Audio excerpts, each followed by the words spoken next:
नमस्कार, ये आकाशवाणी शिमला है। अब आप राकेश शर्मा से प्रादेशिक समाचार सुनिए। 15 अगस्त को देश भर में 79वां स्वतंत्रता दिवस उत्साह और देशभक्ति की भावना के साथ मनाया जाएगा। 28 राज्यों और केंद्र शासित प्रदेशों के 200 पंचायत नेता नई दिल्ली में आयोजित होने वाले स्वतंत्रता दिवस समारोह में विशेष अतिथि के रूप में शामिल होंगे। स्वतंत्रता दिवस समारोह से पहले देश भर के लोग हर घर तिरंगा अभियान में सक्रिय रूप से भाग ले रहे हैं। केंद्रीय गृह मंत्री अमित शाह ने आज इस अभियान के अंतर्गत अपने आवास पर राष्ट्रीय ध्वज फहराया। सोशल मीडिया पर एक पोस्ट में अमित शाह ने कहा कि ये अभियान एक जन आंदोलन बन गया है जो पूरे देश को एकता के सूत्र में पिरोता है और देशभक्ति की भावना को और मजबूत करता है। इधर प्रदेश में भी भाजपा द्वारा विभिन्न स्थानों पर हर घर तिरंगा अभियान चलाया जा रहा है। इसी कड़ी में सिरमौर जिला के हरिपुरधार में संगड़ाह मंडल के भाजपा कार्यकर्ताओं ने तिरंगा यात्रा निकाली। राज्य सरकार ने पथ परिवहन निगम के चालकों व परिचालकों को 1 माह का ओवरटाइम और रात्रि भत्तों के लिए 2 करोड़ रुपए जारी कर दिए हैं।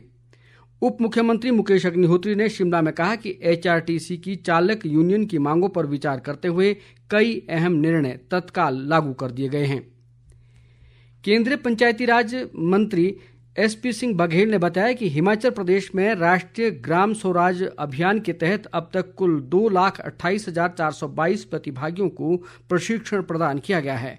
कांगड़ा संसदीय क्षेत्र से सांसद डॉक्टर राजीव भारद्वाज के एक सवाल के जवाब में संसद में उन्होंने ये जानकारी दी। उन्होंने कहा कि केंद्र प्रायोजित राष्ट्रीय ग्राम स्वराज अभियान योजना के तहत वर्ष 2022-23 से 2025-26 तक कुल 5,911 करोड़ रुपए खर्च किए जाएंगे, जिसमें से 3,700 करोड़ रुपए केंद्र सरकार द्वारा जबकि 2,211 करोड़ रुपए राज्य सरकारें वहन करेंगी। केंद्र सरकार के राष्ट्रव्यापी वित्तीय समावेशन संतृप्ति अभियान के तहत हिमाचल प्रदेश में पिछले 43 दिनों में 1,618 शिविरों का आयोजन किया गया है। हिमाचल प्रदेश बैंकर्ज समिति के संयोजक व यूको बैंक के उप महाप्रबंधक विवेक कुमार मिश्रा ने आज शिमला में एक पत्रकार वार्ता के दौरान ये जानकारी दी। उन्होंने कहा कि 1 जुलाई से 30 सितंबर तक चलने वाले इस अभियान में लोगों को सरकार की पेंशन योजनाओं, इंश्योरेंस, साइबर क्राइम से बचाव और डिजिटल सुविधाओं सहित अन्य जानकारी दी जाएगी।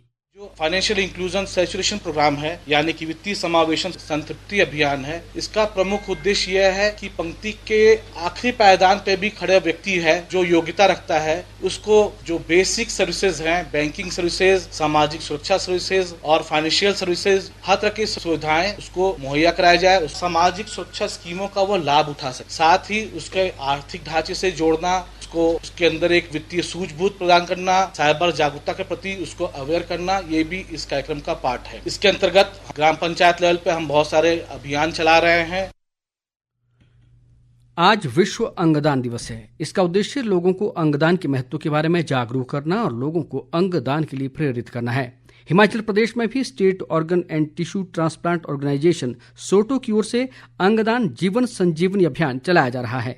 नोडल अधिकारी डॉक्टर पुनीत ने बताया कि प्रदेश में भी लोग अंगदान के प्रति जागरूक हो रहे हैं।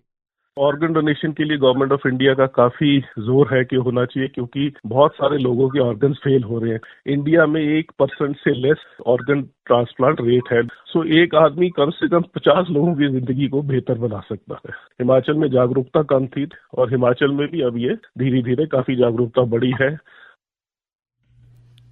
देश में इस वर्ष 1 से 30 नवंबर तक चौथा डिजिटल जीवन प्रमाण पत्र अभियान चलाया जाएगा। इस अभियान में पेंशन भोगियों के लिए चेहरा प्रमाणीकरण तकनीक का उपयोग किया जाएगा।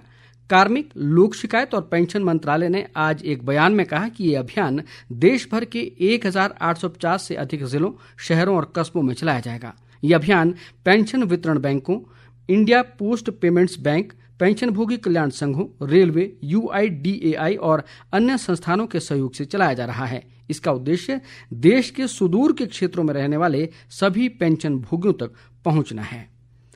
इसी के साथ ही समाचार बुलेटिन समाप्त हुआ। हमारा अगला बुलेटिन आप सुन सकते हैं शाम 6 बजे। नमस्कार।